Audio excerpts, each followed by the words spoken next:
ৰাশি অনুযায়ী আপুনি ঘৰত কি জীৱ ৰাখিব লাগে জানেনে? ৰাশি অনুযায়ী কোনটো জীৱ আমাৰ বাবে শুভ হয় আহক জানো। শেহতীয়াকৈ আপুনি হয়তো লক্ষ্য কৰিছে যে মানুহৰ মাজত জীৱ-জন্তুক পোহনীয়া জন্তু হিচাপে ৰখাৰ ধাৰা এটা দেখা গৈছে। কিছুমান মানুহৰ চৰাই বা জীৱ-জন্তু ৰখাটো চখ থাকে। কোনো প্ৰাণী বা চৰাই ৰখাৰ আগতে জ্যোতিষ আৰু বাস্তুশাস্ত্ৰৰ পৰামৰ্শ লোৱাটো উচিত, কাৰণ জীৱ-জন্তু আৰু চৰাইৰ অশুভ উপাদান দূৰ কৰাৰ আচৰিত শক্তি আছে। জ্যোতিষ আৰু বাস্তুশাস্ত্ৰৰ মতে এই পোহনীয়া জন্তুৰ এই বিশ্ব ব্ৰহ্মাণ্ডত প্ৰচলিত নেতিবাচক শক্তি নিষ্ক্ৰিয় কৰাৰ ক্ষমতা আছে।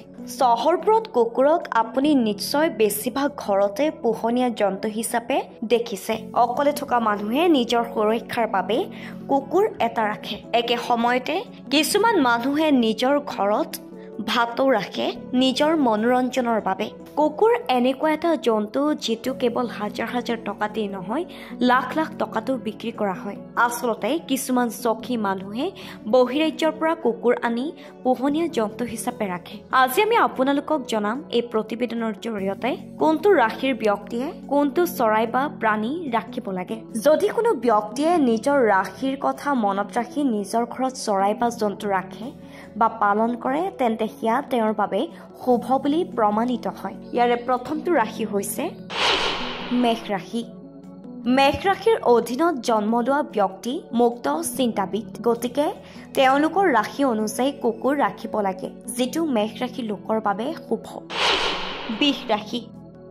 বৃষ ৰাশিৰ লোকসকল নিজৰ কথাৰ প্ৰতি দায়বদ্ধ। এই ৰাশিৰ মানুহে যদি কিবা এটাৰ ওপৰত নিজৰ সিদ্ধান্ত লয়, তেন্তে তেওঁলোকে সেইটো কৰে। মেকুৰী বা শহাপহু ৰখাটো বৃষ ৰাশিৰ লোকৰ বাবে অতি শুভ বুলি গণ্য কৰা হয়। ইয়াৰ পিছৰ ৰাশিটো হৈছে মিথুন ৰাশি। মিথুন ৰাশিৰ ব্যক্তিৰ ভাল বক্তা। যদি এই ৰাশিৰ লোকে ঘৰত চৰাই এটা ৰখাৰ পৰিকল্পনা কৰিছে, তেন্তে ঘৰত ভাতৌ চৰাই এটা আনিব পাৰে। কৰ্কট ৰাশি। কৰ্কট ৰাশিৰ অধীনত জন্ম হোৱা লোকসকল অতি সংবেদনশীল, সেয়েহে তেওঁলোকে ৰাশি অনুযায়ী এই গৰু ৰখাটো কৰ্কট ৰাশি লোকৰ বাবে অতি শুভ। সিংহ ৰাশি।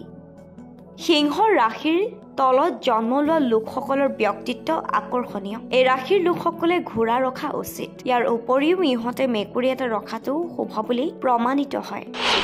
কন্যা ৰাশি। কন্যা ৰাশিৰ মতে এই ৰাশিৰ লোকসকলে মীন পালনৰ দ্বাৰা যথেষ্ট উপকৃত হয়। ইচ্ছা কৰিলে ঘৰত মাছৰ টেংকি এটা ৰাখিব পাৰে। তুলা ৰাশি।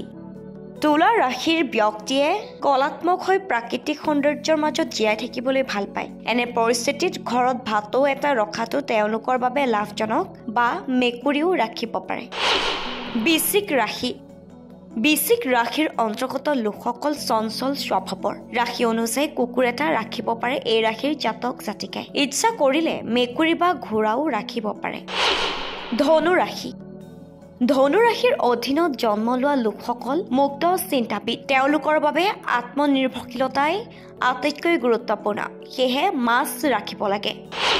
মকৰ ৰাশি। মকৰ ৰাশিৰ অধীনত জন্ম হোৱা লোকসকল অতি পৰিশ্ৰমী। যদি তেওঁলোকে কোনো কাম কৰিবলৈ সিদ্ধান্ত লয়, তেন্তে সেইটো এৰি যোৱাৰ আগতে সেই কামটো সম্পূৰ্ণ কৰে। তেওঁলোকৰ ৰাশি অনুযায়ী গৰু বা কুকুৰ এটা পুহিব পাৰে। কুম্ভ ৰাশি। কুম্ভ ৰাশিৰ লোকে তেওঁলোকৰ জীৱনত কোনো ধৰণৰ হস্তক্ষেপ ভাল নাপায়। শহাপহু আৰু কুকুৰ এটাক পোহনীয়া জন্তু হিচাপে ৰখাটো এই ৰাশিৰ জাতক জাতিকাৰ বাবে অত্যন্ত শুভ বুলি প্ৰমাণিত হয়। মীন ৰাশি।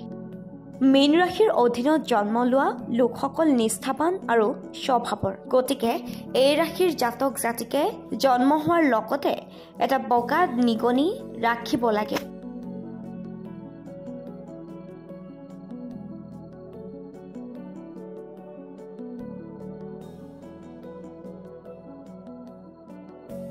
News desk report, rising north east.